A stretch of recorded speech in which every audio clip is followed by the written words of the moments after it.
Hey, y'all, welcome back to Hopeful and Wholesome and to your Friday Magnetic Minute of Hope, where I'm giving you a little snippet of something to bring you a little wisdom and insight at the end of your week to take to the weekend with you. And today I want to start with some questions for you to think about to kind of bring us into the conversation. Let me ask you this.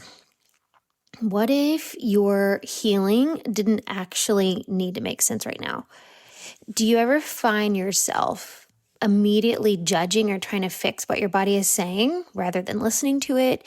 Do you find yourself making your symptoms mean that something is wrong with you?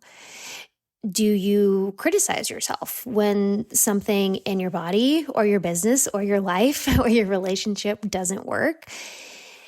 What would happen if instead of trying to fix these things, you actually got curious? What if your body's wisdom or the situation you find yourself in wasn't asking you to solve it, but it's asking you to listen? These are some of the questions that have come up for me in recent days. I was on a recent podcast interview and we were talking about this idea of curiosity as a posture, right? As a way of being. And it really, really landed for me. And funny enough, she ended up reaching out to me to see if I could come into her group, her program for women, to talk about this.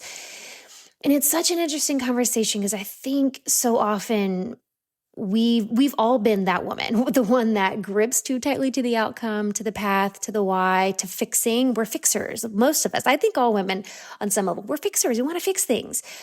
But a lot of times, these things that are thrown into our path, they're not asking us to fix it, at least not in the moment. It's asking us to bring in curiosity and to see what wisdom, what learning is for us there. And the evolution of us, the growth and evolution of us as humans isn't found in the control or the fixing. It's found in the curiosity.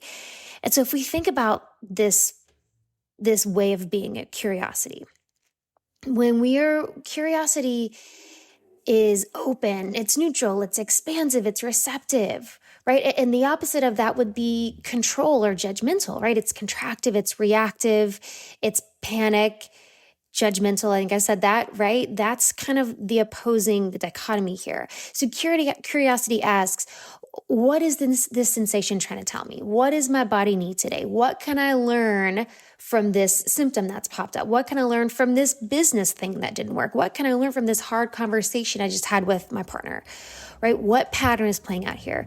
Control and judgment asks, why is this happening again? I need to get rid of this now. I need to stop this now. Why can't I get it right? Oh, I messed this up again, right? So when you feel a flare-up of fatigue or anxiety or bloating or pain, do you immediately spiral into judgment? Or can you lean in and ask your body, what are you trying to show me right now? What is the lesson in that? Or in a hard conversation with a loved one in a relationship, do we try to control what happens or how they feel or how they make us feel or how we can make it stop, how we can put an end to it? Or can we be curious about why they're saying the things they're saying? Why are they reacting the way they're reacting?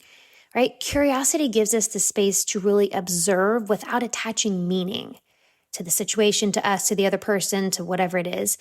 And this is the exact frequency that allows for transformation to occur. We can't experience the transformation and the growth that's on the other side when we're trying to control it or trying to fix it in the moment. Curiosity activates presence, and this regulates the nervous system. So it can dissolve shame by removing this right-wrong and inviting in this gentle awareness. It allows for more intimacy with the moment, right? Presence, intimacy with the moment instead of brushing it or bypassing it or, like I said, quote unquote, fixing it. So it lets your intuition lead instead of your protective patterns or your ego mind that just wants to get out of whatever uncomfortable situation or uncomfortable feeling that we're in. So when we stay curious, we stay open. When we stay open, we can receive, right? That's what happens. So there's such healing power in curiosity, which is why I wanted to bring you this conversation, because it allows us to separate from those survival-driven loops. And in business and in life, it keeps you open to the pivot, the lesson, the upgrade, instead of totally collapsing into self-blame and judgment.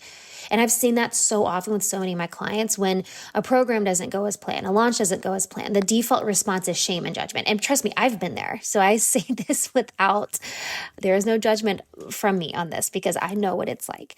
But what if we replaced what did I do wrong with what is this trying to teach me? Because that's where the genius lives. The fact is, y'all, we're all addicted to certain mental patterns. And we're addicted to judging the energy dips as failure. We're addicted to making whatever fluctuations in business or life means that we're doing it quote unquote wrong. Assuming we have to hustle harder when things slow down, shaming ourselves for not being further along. So I encourage you to ask yourself, what is the loop that I'm addicted to? Is it self-blame? Is it second guessing? Is it rushing? Is it just not being able to really be present in the moment? And I invite you to change this with curiosity. Just witness it through curiosity. Rather than judging yourself for the mental loop that you're recognizing, can you just be curious? Like, why is this here? What is this trying to teach me? What part of me is speaking this, right? What part of me is saying this? What part of me is feeling this? So instead of, why is this happening to me? Let's try, what is this showing me? What might this be showing me? Notice when urgency arises. And can you ask yourself to get curious instead of trying to control it? And can we identify and feel and be curious about emotions without trying to label it as good, bad, right, or wrong? Here's the thing. The energy of curiosity is what expands timelines. This is what heals patterns. And this is what makes space for new to land. The new, whatever it is, the new in your life, the new in your business, the new in your health, your body. This is what makes space for the new to land. This is the evolution. What if your only job right now is to stay curious? Let this be a permission slip for you to let go of the judgment and the control and just be curious. This is your reminder that you don't need all the answers. You just need the willingness to stay with the question, to stay open and stay curious, and watch how healing moves through the spaces once you let go of the control.